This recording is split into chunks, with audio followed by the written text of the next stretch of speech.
kalau bisa nyari kredit score yang bagus ya. Iya. Walaupun tadi imbal hasilnya mungkin lebih moderat, ya kita cari yang aman-aman dulu. Iya, cari yang aman-aman aja. Sebenarnya moderat di P2P lending juga itu Gede udah tinggi, juga. udah gede juga dibandingkan sama instrumen investasi lain.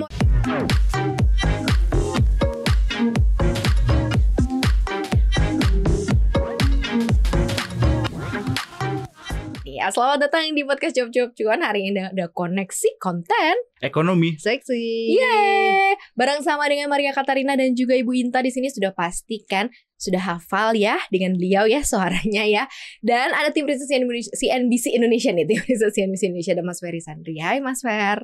Halo Mbak Maria. Hey, Waduh, suaranya bergema. Oke, lanjut. Oke.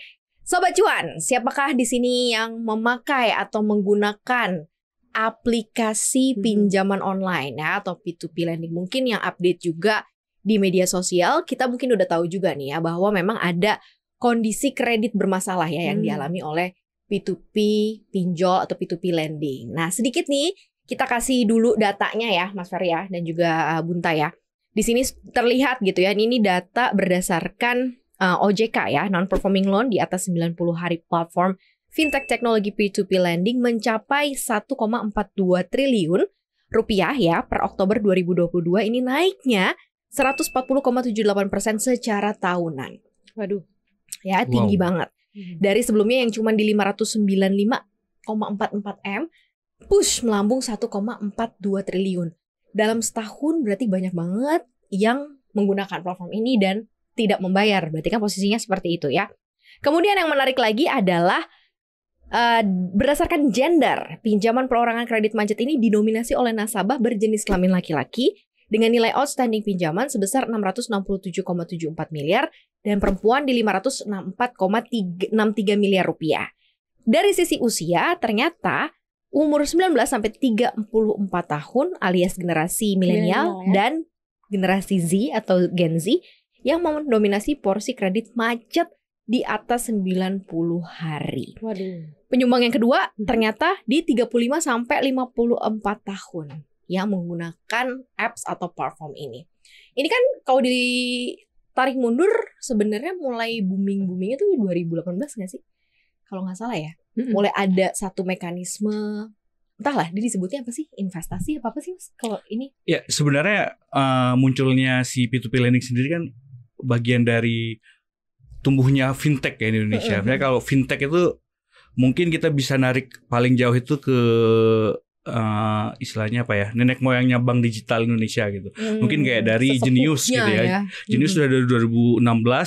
Nah ketika mulai yang fintech ini mulai kayak rame gitu, saat itu mulai satu-satu tuh.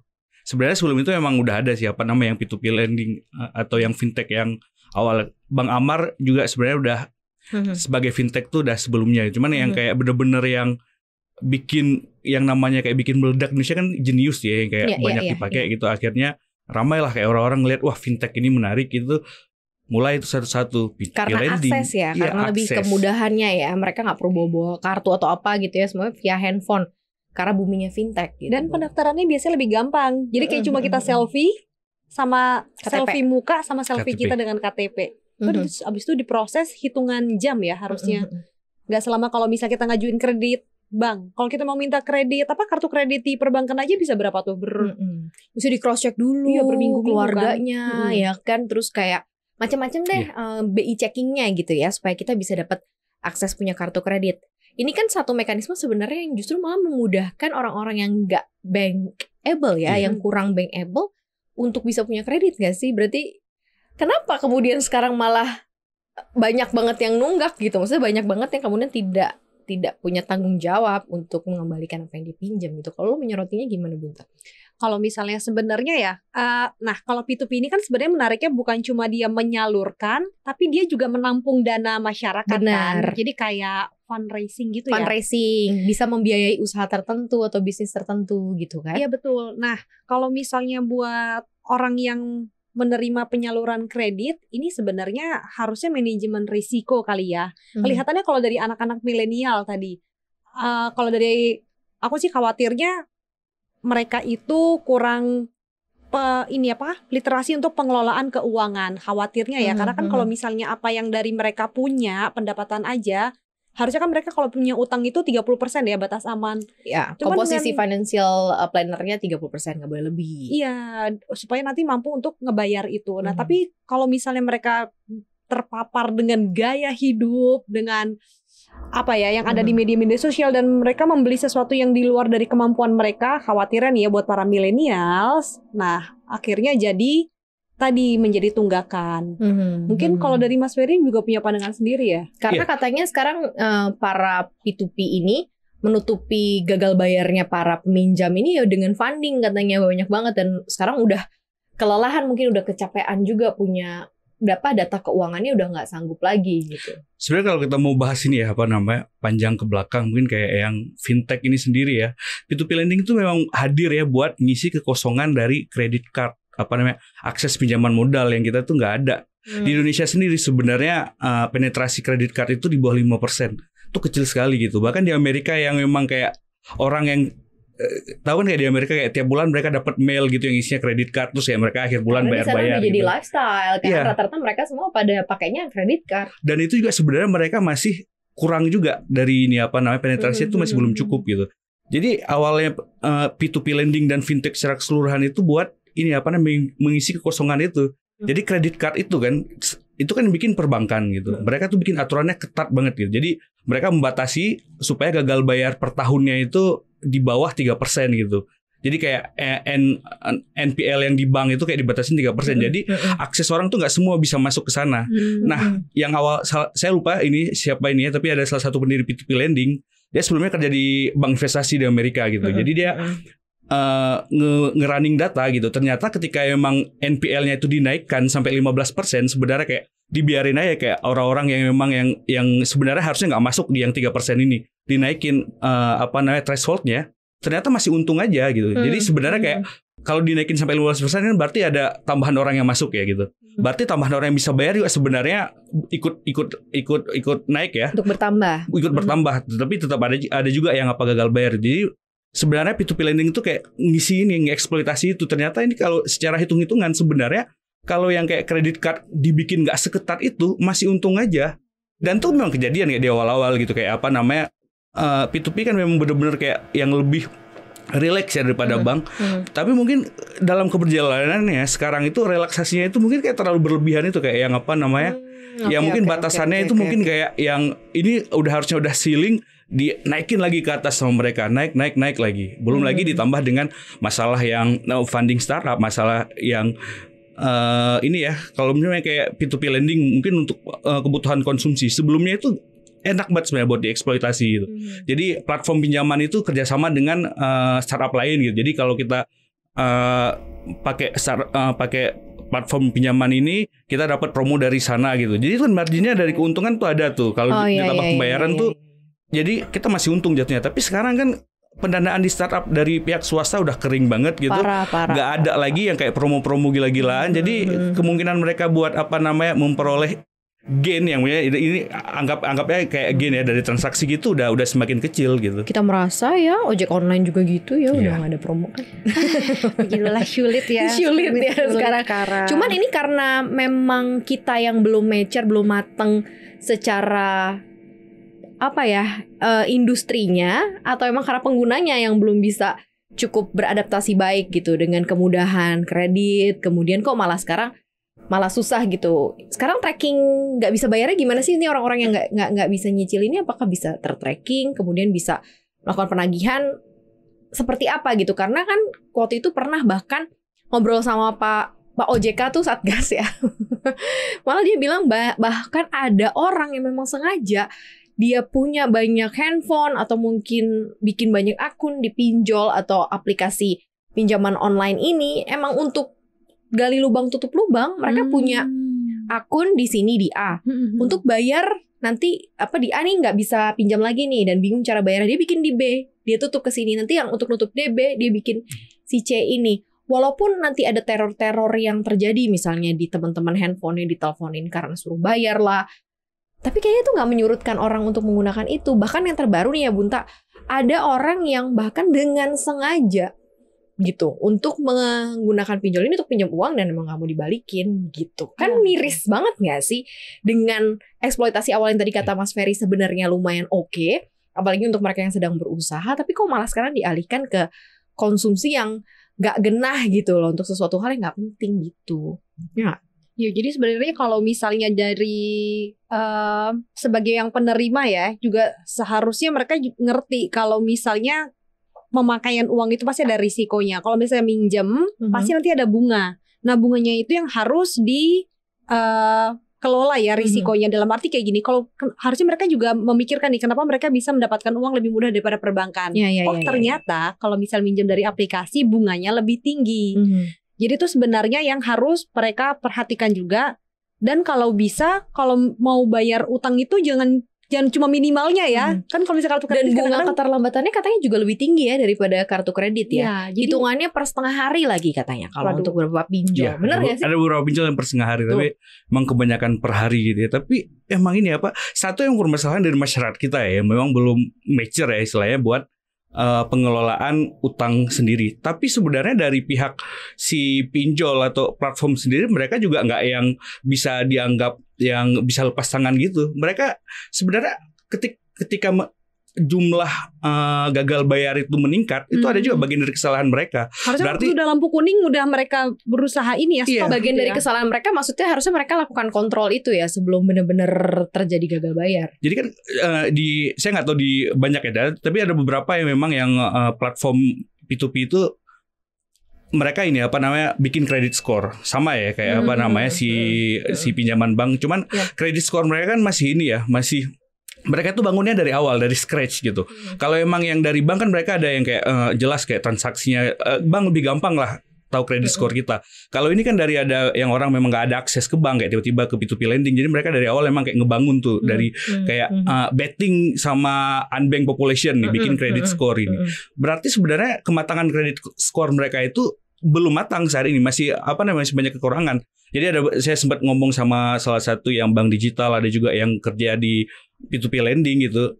Ada yang beberapa yang memang sekarang mau coba pakai AI gitu buat menentukan credit score. Dan lagi-lagi credit score juga sebenarnya nggak sebanyak yang di bank atau apa gitu. Sebenarnya kalau kayak P2P lending itu kayak bisa dibilang kayak junk bond market, tapi kayak buat yang usaha yang kecil gitu. Soalnya yieldnya tuh tinggi gitu. Ya memang sama yang pemain-pemain besar nggak bakal dilihat risikonya gede ini ya, makanya ada P2P lending gitu.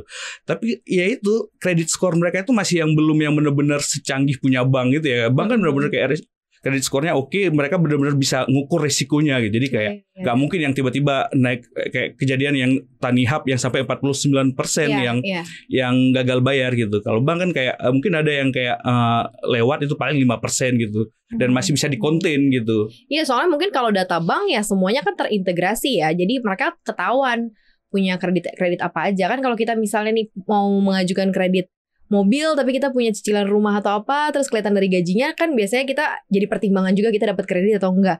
Dan P2P kan bebas banget kan. Dan bank biasanya minta jaminan ya. Jadi ada sesuatu yang nanti bisa disita kalau dalam jangka waktu tertentu udah jatuh temponya terlewati. Tapi kalau P2P enggak ya. Bank itu juga katanya sistemnya terintegrasi gitu. Jadi kayak antar satu bank itu kayak kita tuh nggak bisa yang kayak mengeksploitasi kredit card di sini, kredit card di mana-mana gitu. Kalau di P2P lending kan nggak, integrasinya nggak ada sama sekali. Kita makanya yang kayak diceritain sama Mbak Maria itu dari satu semua masih bisa dieksploitasi gitu. Permasalahan juga itu. Padahal aku sebenarnya ini loh, termasuk pengen jadi orang yang ikut investasi P2P. Jadi orang yang memberikan menjadi lender, itu keuntungannya, bukan keuntungannya ya, hasil investasi atau imbal hasil atau apa sih mereka sebutnya tuh main gede-gede sih. Iya, katanya per tahunnya juga nanti bisa dapat 2 digit gitu kan pengembaliannya. Apalagi kalau misalnya ngelihat dari datanya, apa itu? Kalau misalnya ngelihat data, ternyata memang dari perbankan sendiri udah banyak ikutan dalam pembiayaan P2P lending. Jadi mereka ikutan jadi lender. Kalau misalnya dari data yang kemarin dikasih dari ini ya, asosiasi P2P, mereka tuh bilang kalau misalnya waktu Oktober 2022 kontribusi lender perbankan dalam negeri untuk menjadi itu tadi ya pemberi dana bagi lender P2P itu sampai 46%. Jadi kan sebenarnya dari aku sendiri juga semakin percaya nih kalau misalnya mau berinvestasi, bank aja mau kasih pinjaman lewat platform ini. Karena gitu bank itu juga punya target-target, misalnya penyaluran untuk UMKM, penyaluran untuk orang-orang yang masih non bankable gitu ya sebenarnya. Jadi mereka ngelewatin dari si fintech ini. Toh fintech juga dianggap udah yang besar dan udah terbiasa ngasih dana. Jadi mereka percaya. Nah aku juga udah pengen nih tuh ikut. Tapi ternyata setelah ada gagal bayar ini tuh aku juga jadi mikir-mikir lagi. Ternyata gak semua fintech juga punya manajemen risiko terhadap para dan sebenarnya kalau kita jadi lender pun kan kita bisa memilih siapa yang mau kita biayai kan. Nah permasalahannya nih orang-orang yang meminta pembiayaan itu apakah sudah terfilter dengan baik orang-orangnya. Begitu. Jadi permasalahannya balik lagi. Emang masih ada kok P2P lending atau platform yang memang bagus itu, yang gagal bayarnya itu nggak gede dibandingkan platform lain. Ya harus pintar-pintar investor buat nyari gitu. Soalnya yang kesalahan mungkin yang paling banyak itu kesalahan salah satunya dari penyedia platform ya. Mungkin mereka salah mengklasifikasi si yang peminjamnya gitu, yang kreditnya harusnya misalnya kayak yang paling atas, tahu-taunya yang kredit historinya sebenarnya nggak bagus gitu, tapi gara-gara kayak kekurangan data jadi mereka muncul ke atas gitu. Jadi seakan-akan dia itu yang nasabah yang oke gitu ya buat dipinjemin gitu. Nah tapi kalau emang yang platform yang udah bagus gitu, mereka klasifikasinya udah bagus, udah oke itu. Bener-bener itu yang kayak memang misalnya yang ini tuh kemungkinan dia gagal bayar sedikit banget. Dan yieldnya tuh pasti bakal lebih kecil gitu, mungkin 10% gitu. Tapi makin susah orang, makin gede potensi buat gagal bayar kan yieldnya dinaikin itu 12%, 14%.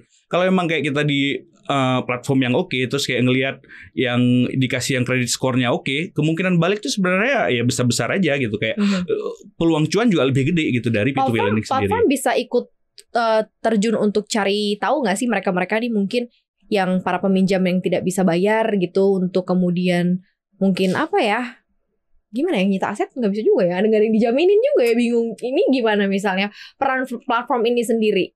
Sebenarnya platform ya pada akhirnya mereka tahu, mereka punya data, mereka yang punya data ya, siapa yang gagal bayar. Kita sebenarnya nggak tahu gitu.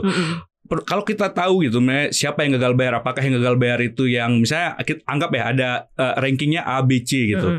A itu yang paling bisa bayar, B yang menengah sesuai aja, yang C yang memang agak susah bayar gitu. Kita nggak tahu tuh sebenarnya yang gagal bayar itu di C doang semuanya, atau bahkan ada yang di A gitu. Permasalahannya kalau memang tiba-tiba ternyata di A juga banyak, ini kan berarti masalahnya sistemik ya. Kalau sampai yang di A juga gagal bayar, kemungkinan satu si platformnya itu salah buat bikin kredit ratingnya.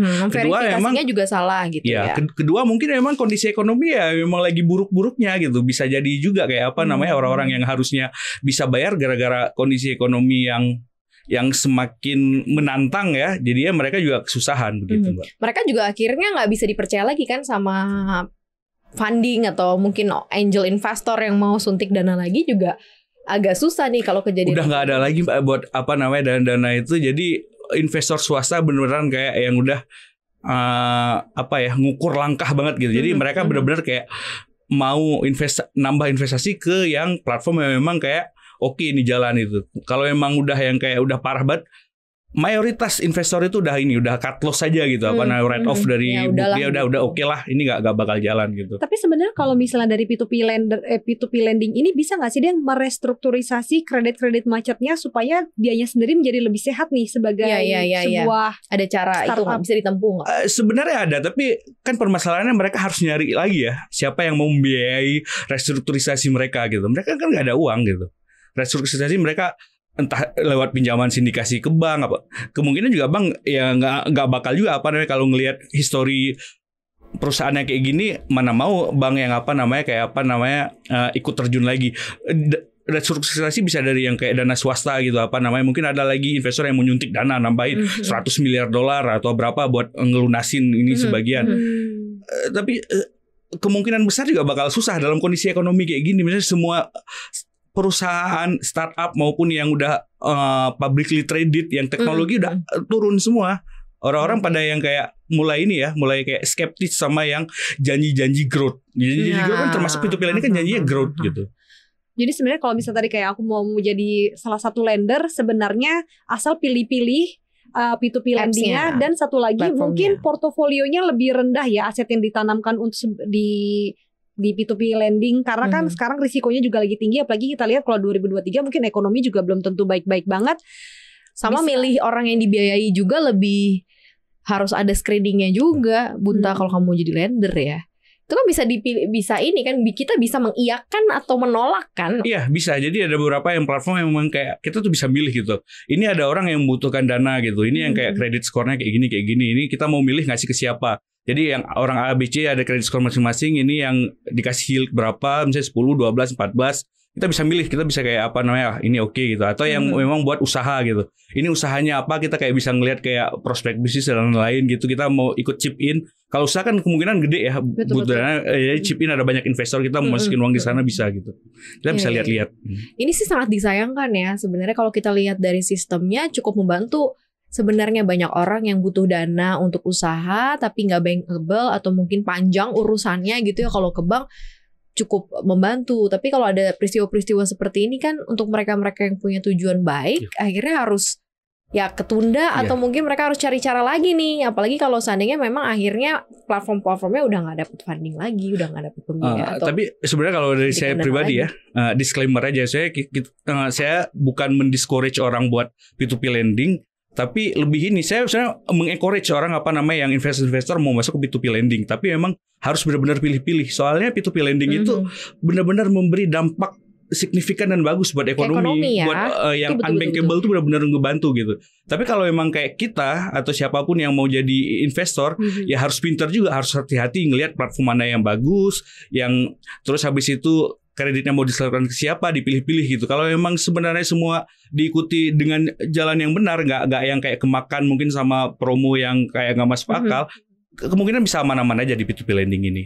Dan impactnya gede loh sebenarnya. Gitu, Oke, ini jadi catatan ya. Sebenarnya kita kalau misalnya mau buat kontribusi yang lebih, uang kita bisa tadi lewat P2P lending, tapi tadi ada catatannya ya. Apalagi 2022 ini kita udah lihat ekonomi yang lagi sulit, tadi banyak gagal macet, apalagi 2023. Jadi kalau bisa nyari kredit skor yang bagus ya. Walaupun tadi imbal hasilnya mungkin lebih moderat, ya kita cari yang aman-aman dulu. Iya, cari yang aman-aman aja.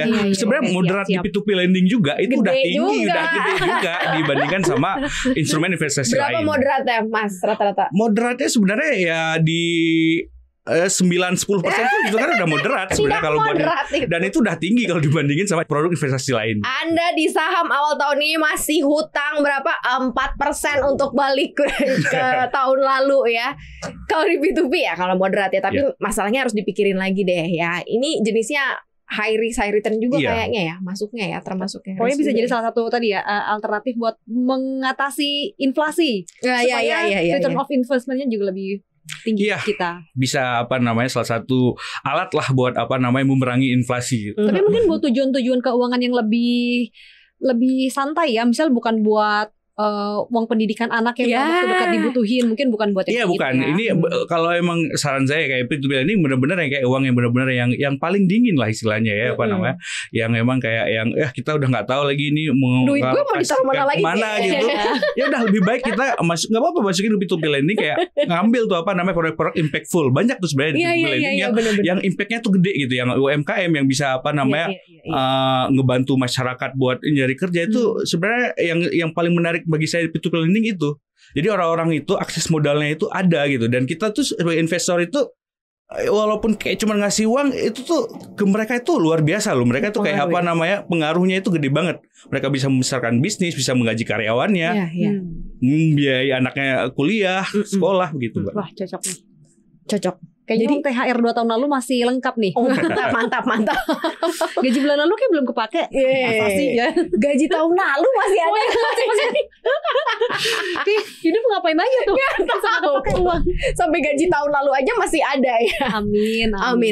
Tapi yang jelas Sobat Cuan ya, semua apapun itu sih harus memang hati-hati. Apalagi kita milih untuk meletakkan di mana uang kita, kan uangnya capek ya, kita dapatnya dari kerja lelah gitu. Jadi memang harus berhati-hati menaruh di instrumen apapun, investasi ataupun instrumen seperti P2P lending yang mungkin bisa membantu UMKM juga dan membantu keuangan kita juga ternyata ya, bisa menjadi sumber pendanaan atau sumber income baru ternyata. Betul. Tapi harus hati-hati juga, dicek-cek lagi ya.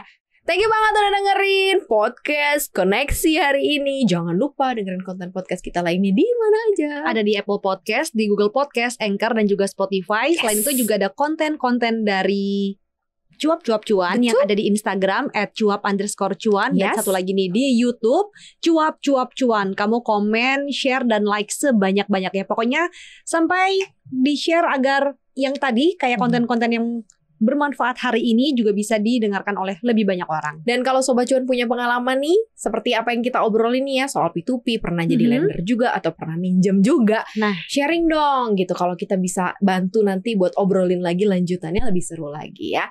Thank you banget Sobat Cuan, ini koneksi terakhir di 2022. Wow, sungguh produktif loh Cuap Cuan. Iya.